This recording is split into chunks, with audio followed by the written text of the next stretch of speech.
Ladies and gentlemen, 80 years ago today, Field Marshal Montgomery, Commander-in-Chief of the Allied Ground Forces, wrote in his message to all soldiers on the eve of D-Day, "To us is given the honor of striking a blow for freedom which will live in history, and in the better days that lie ahead, men will speak with pride of our doings." Today we come together to honor those nearly 160,000 British, Commonwealth and Allied troops who, on the 5th of June 1944, assembled here and along these shores to embark on the mission which would strike that blow for freedom and be recorded as the greatest amphibious operation in history. Those who gathered here in Portsmouth would never forget the sight. It was by far the largest military fleet the world has ever known. Yet all knew that both victory and failure were possible, and none could know their fate. Aircrew flying overhead, sailors manning warships, or troops in assault craft battering their way through the stormy swell to the shore, whether dropping by parachute, landing in a wooden glider, or taking that terrible leap of faith onto the beaches. All must have questioned whether they would survive and how they would respond when faced with such mortal danger. The poet Keith Douglas, who was killed in action 3 days later, wrote of the embarkation,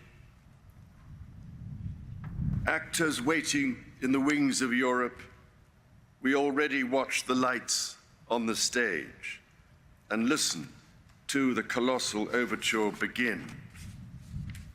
For us, entering at the height of the din, it will be hard to hear our thoughts, hard to gauge how much our conduct owes to fear or fury."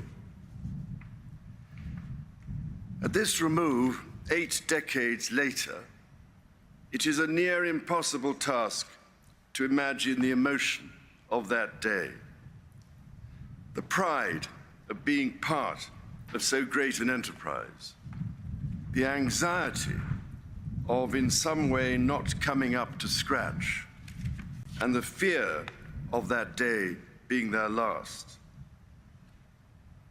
I recently myself spoke to veterans who, to this day, remember with such heartbreaking clarity the sight of those many soldiers lying on the beach who drowned before they could even engage in combat.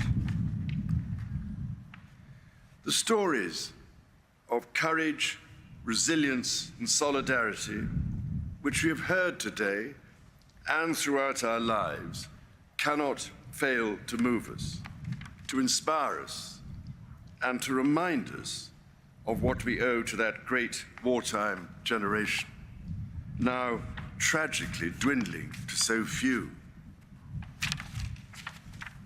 It is our privilege to hear their testimony, but our role is not purely passive. It is our duty to ensure that we and future generations do not forget their service and their sacrifice in replacing tyranny with freedom.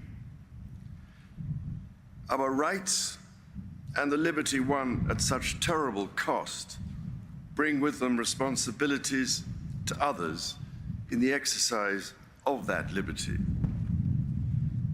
The Allied actions of that day ensured the forces of freedom secured first a toehold in Normandy, then liberated France, and ultimately the whole of Europe from the stranglehold of a brutal totalitarianism. And as we remember with humility, pride, and gratitude, let us never forget that the soldiers who fought in the campaign, launched from this place, came from 30 nations, from across the United Kingdom, the Commonwealth, and allied countries, while elsewhere in Europe, allied forces continued to make vital progress in their successful Italian campaign. And while halfway around the world, at that same moment, the critical battles of Imphal and Kohima raged on in what was then Burma. The 1944 Victoria Cross Roll of Honor includes Sikh, Muslim, and Hindu soldiers.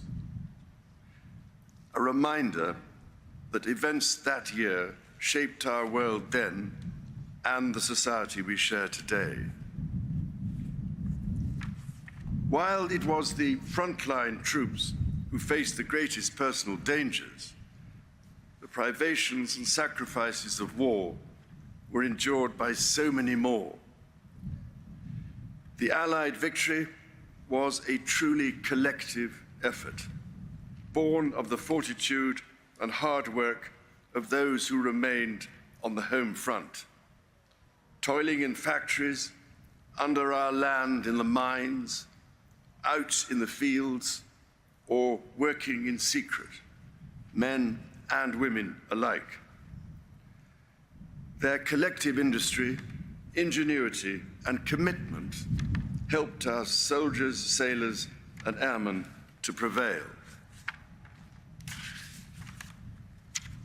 So, as we give thanks for all those who gave so much to win the victory, whose fruits we still enjoy to this day, let us once again commit ourselves always to remember, cherish, and honor those who served that day and to live up to the freedom they died for by balancing rights with civic responsibilities to our country. For we are all eternally in their debt.